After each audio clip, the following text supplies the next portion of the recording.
تو اپنی اولاد کو درود سکھائیں تاکہ حق کا دامن بھی ان کے ہاتھ میں رہے، حضور کی قربت بھی نصیب رہے، ان کو قلبی فکری طہارت بھی نصیب رہے، ان کی زبان میں بھی کھنڈ اور شہد گلا رہے، اور ان کو حضور علیہ الصلوۃ والسلام کی زیارت کی دولت سے بھی جو ہے وہ مالا مال کر دیا جائے اور سعادت بخشی جائے۔ دوسرا کام علامہ اقبال کہتے ہیں جو ہمارے کرنے کا یہ ہے، وہ یہ ہے کہ اپنی اولاد کو حضور کی سیرت پڑھائیں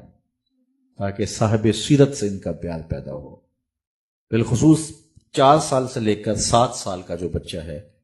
یہ واقعات میں دلچسپی رکھتا ہے، تو اس عمر کا جب بچے ہوں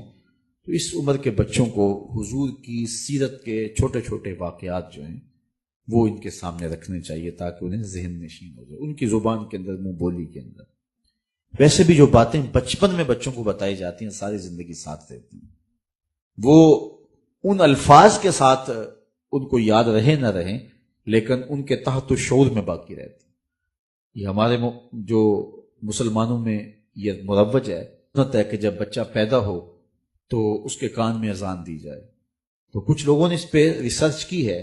کہ بچہ جب ابھی سکی ماں کی بولی نہیں جانتا ہوتا اس کے کان میں عربی کی اذان دلوائی جاتی ہے۔ یہ مسلمان کیا کرتے ہیں کہ ابھی تو وہ سکی ماں کی بولی نہیں سمجھ رہا ہوتا تو اس کو عربی میں سنایا جاتا ہے اذان، تو اس کا نتیجہ انہوں نے یہ نکالا کہ بچپن میں بچہ جو آوازیں سنتا ہے ساری زندگی ان سے مانوس رہتا ہے۔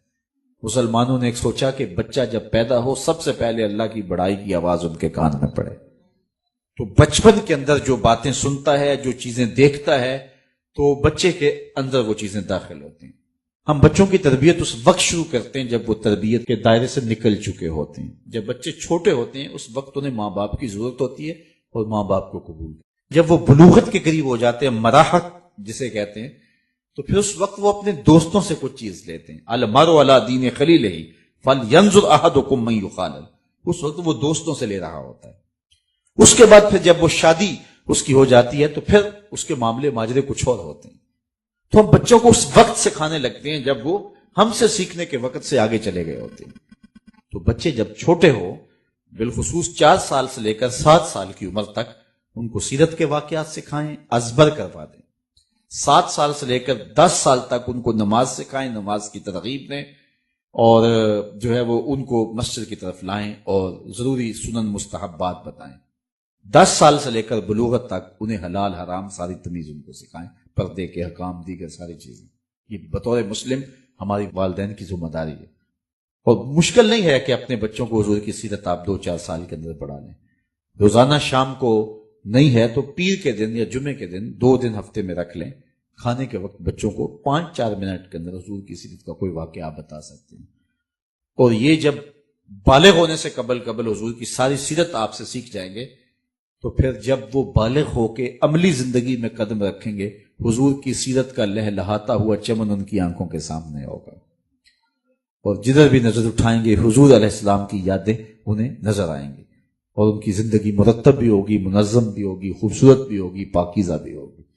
تو یہ وقت کبھی ضائع نہیں کرنا چاہیے، اور اگر یہ وقت ہم ضائع کر دیتے ہیں، حالات اتنے تیز ہیں اور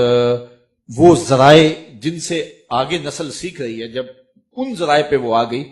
تو اس ذرائع کے پیچھے یہودی دماغ بیٹھا ہوا ہے، تو پھر اس وقت آپ اپنے، چونکہ کوڑے کاغذ پہ آپ لکھ لیں گے تو جو چاہیں گے لکھ لیں گے، جب کسی کاغذ کے اوپر کچھ لکھا جا چکا ہو تو اس وقت لکھیں گے تو وہ رزلٹ نہیں ملتا ہے۔ ہم اس وقت لکھنا شروع کرتے ہیں جب وہ کاغذ کوڑا نہیں رہتا، تو بچے کو بچپن کے اندر سنبھالنا یہ والدین کی ذمہ داری ہے۔ تیسرا کام، علامہ اقبال کہتے ہیں کہ انسان فطرتاً حسن پسند ہے،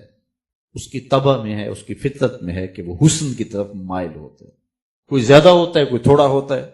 لیکن یہ فطرت ہے انسان کی، وہ حسن پسند ہے۔ حسن کہیں بھی ہو اس کا رجحان قلب ادھر ہو جاتا ہے، دل ادھر لڑک جاتا ہے۔ وہ جس روپ میں جہاں بھی ہوگا حسن، دل ادھر لڑک جائے گا۔ اقبال کہتا ہے جب یہ طے شدہ ہے کہ انسان حسن کی طرف مائل ہوتا ہے تو آؤ نہ پھر اسے ادھر لے جائیں جہاں حسن بھی پانی بھرتا ہے اور عشق بھی غلامی کرتا ہے، اسے شہنشاہ حسینہ کی چوکھٹ پہ لے جائیں تاکہ اس کا دل حضور کے ساتھ وابستہ ہو جائے۔ کیونکہ حسن تو وہ ہیں جو تجلی ہے حسن مطلق کی نا، باقی حسن تو ادھورے ہیں، میرے رسول کا حسن پورا ہے، باقی حسن بے وفا ہیں، کا حسن با وفا ہے۔ یہ گاڑیوں کے پیچھے لکھا ہوتا ہے صنم بے وفا، تو یہ اس ادھورے حسن کی کہانی ہے، یہ اس ادھورے حسن کی بے وفائی کا احتجاج ہے کہ بے وفائی ہوگی، روتے پھرتے ہیں، اپنے نفسیات کو یوں لکھ لیا کہ میرے محبوب نے مجھ سے بے وفائی کر دی، اور گاڑیوں کے پیچھے لکھ کے گھوم رہے ہیں صنم بے وفا۔ میں کہتا ہوں صاحب تو نے پیار اس سے کیا جس نے بے وفائی کی، آ تجھے وہ چوکھٹ بتاؤں جو ہاتھ پکڑتا ہے تو حشر کے دن بھی نہیں چھوڑتا، اس سے محبت کا دم بھر، وہ حسن جو اللہ کو بھی بھا گیا، ایسے پیارے سے محبت کیجیے۔ تو حضور کے ساتھ جب تعلق جڑے گا، اپنی اولاد کو بتائیں کہ بڑے حسین ہیں زمانے میں، لیکن جو حسن رب نے محبوب کو دیا، مکھ چند بدر شاہ شانی ہے، متھے چمک دی لاٹ نورانی، زلف تے اکھ مستانی ہے، مخمور رکھی ہند مد بھری۔